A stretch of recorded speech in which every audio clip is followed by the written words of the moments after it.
Dear students, ladies and gentlemen, a very good morning to all of you.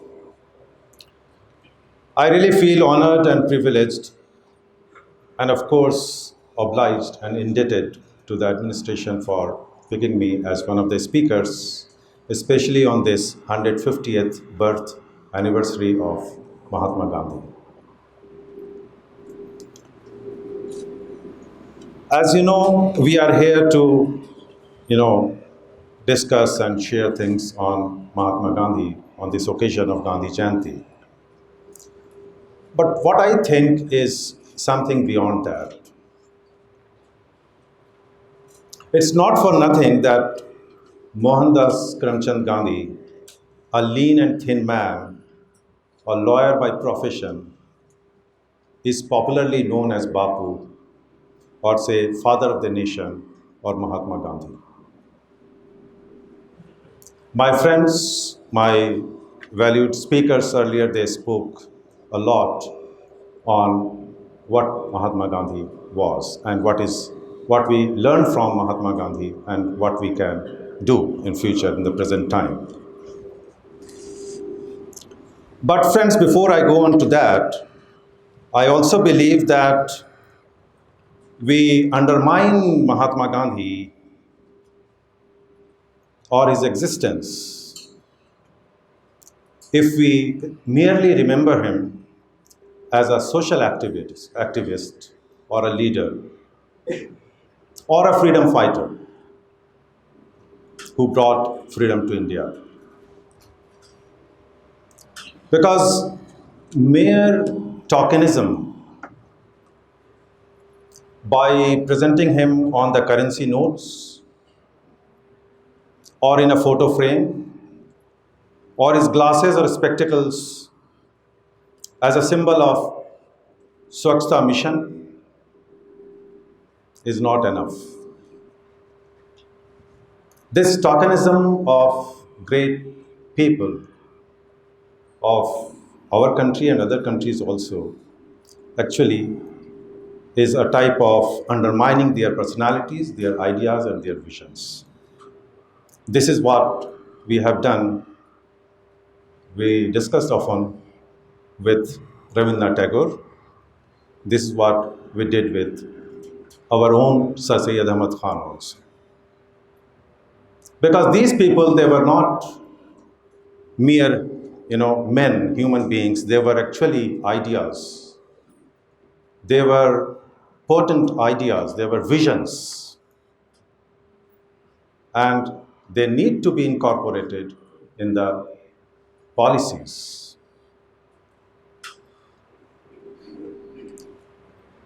So Mahatma Gandhi was more than that.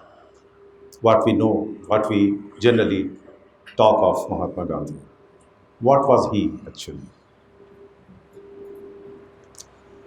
Various political leaders, even scientists, mathematicians, philosophers, all over the globe have spoken of Mahatma Gandhi. Certainly there was something more than mere a freedom fighter in India or a leader of the Indian subcontinent. He was more than that.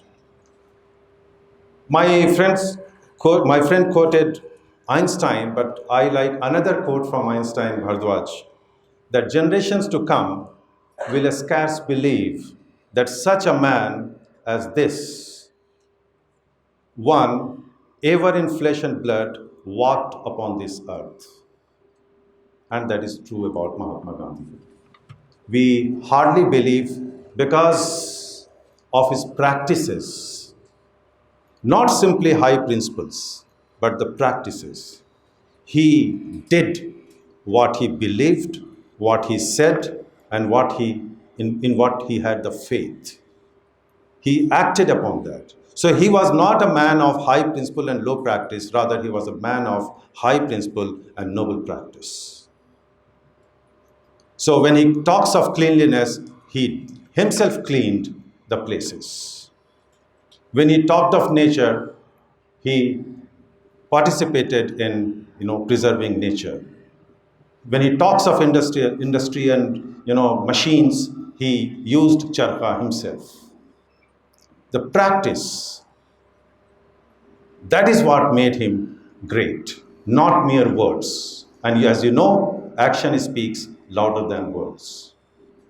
So Mahatma Gandhi is known because of the vision that he had and enacting on those visions, putting that vision into practice.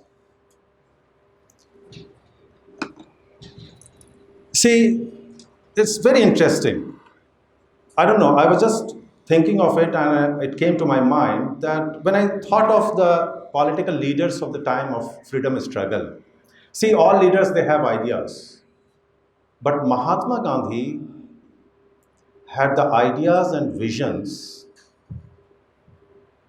around which the whole country, you know, his own fellow congressmen, opponents, the British Samraj, all were revolving around his ideas and his opinions and his vision of whatever you call it. You talk of industrialization, machine, freedom, truth, non-violence. He had a whole package for the country. He didn't have one unidimensional ideas and visions. He had a whole, overall, wholesome, all-inclusive ideas. See, it's very interesting that while he was fighting for freedom in the form of satyagraha or talking of Khilafat movement, March to Dandi, non-cooperation, Quit India movement, Mahatma Gandhi expressed his vision on poverty, deprived section of the society, Harijan, communal harmony, freedom, Satya, Ahimsa, political art and craft, world policies, politics, industrialization, Swadeshi, education. He has spoken a lot on the medium and the content of education. Vehemently, he has been talking of. What I am trying to say is that he had a vision on all aspects of life, not one or two aspects of life. Not as a leader, not only on the politics, but a wholesome, that a country, that a nation needs. That is what is my contention to express over here. I think there was no other person on that point of time, and even before and later, who had a whole vision of a nation. And this brings me to the 90-page book that is Hind Swaraj. I wish, and certainly whatever is possible, I am going to do at my own level. But because all the administrative seat is here, we must make our students read the book Hind Swaraj, 90 page, just 90 page, and it talks of what not. So there he talks of transfer of power, and he talks of three situations, to be, broadly speaking. That is, the British should go and, that is, leave the country. Let us request the British to leave the country. Then what happens? And he contemplates on that. Second, that shall we allow the British to continue, provided that they behave like Indians? That's what they did in South Africa and Canada, that they continued. And third, that English rule without Englishmen. This third one is very important. English rule without Englishmen. And there he argues that no, this is also not Swaraj, that the British leave and we take the place of British, because he uses an expression, and that I want you all to listen to. He says, you want tiger's rule, but not the tiger? Think of, it's all very metaphorical. So, in place of one tiger, the British, the other tiger you want, okay? No. Tiger is tiger, be it Indian tiger or British tiger. So, for him, Swaraj, what was Swaraj? Was basically real home rule is self rule or self control. He talks of self control.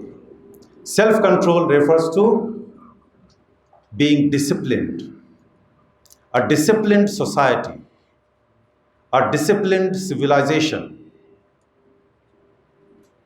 He talks of the British Parliament and he says, I will quote it. He says that, you know, he says some of the things that how should a parliament look like? He says, number one, the best men are to be elected by the people. Second, the members serve without pay, without salary. And third, he says, which is more important for us today, that the electors, the voters, are educated and generally not make mistakes in their choice. He's talking of British Parliament because he's saying that it is governed by one man. One person controls the whole Parliament.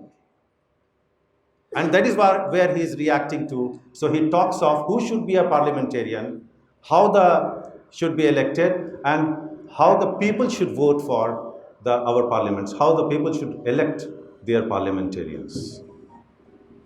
Friends, I brought this discussion over here because,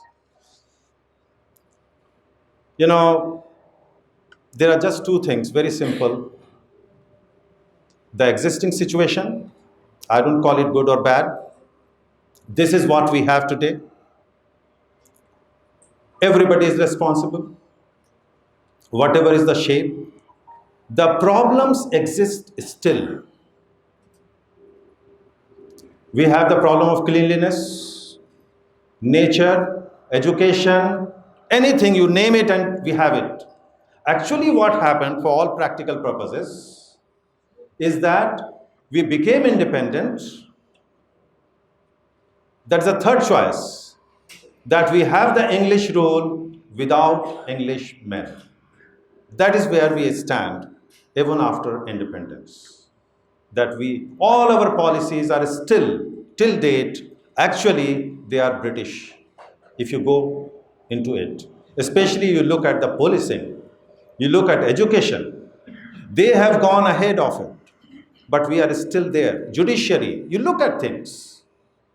There are experts sitting over here. I'm sure they know it better and they will speak more on this thing.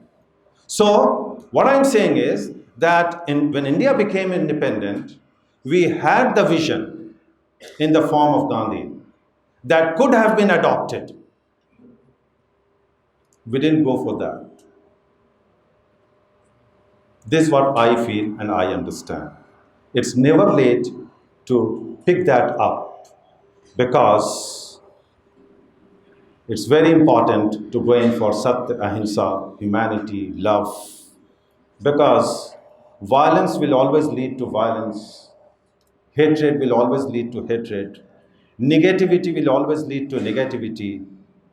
It's only love and humanity that will lead to love and humanity. Thank you, ladies and gentlemen. Jai Hind.